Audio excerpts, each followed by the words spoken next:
नमस्कार सर्वांना. तर मला ना बेडशीट चेंज करायची होती, पण येसूबाईंचा मूड होता खेळण्याचा. म्हटलं चला तोपर्यंत रुद्राचा टिफिन बनवून घ्यावा आणि यांना आल्यानंतर फराळ बनवायचं होतं.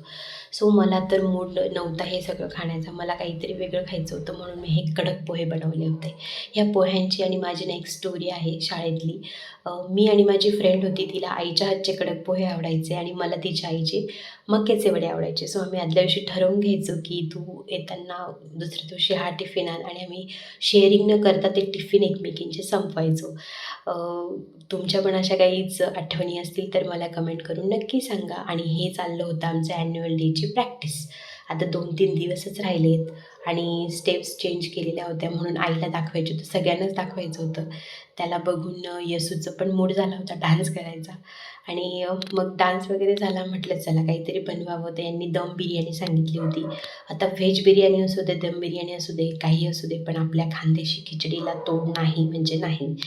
अ, सो खानदेशी खिचडी तर नाही झाली, पण यांच्यासाठी बिर्याणी बनवली आणि त्यांनी बिर्याणी खाल्ली. भेटूया नेक्स्ट व्लॉगमध्ये. बाय.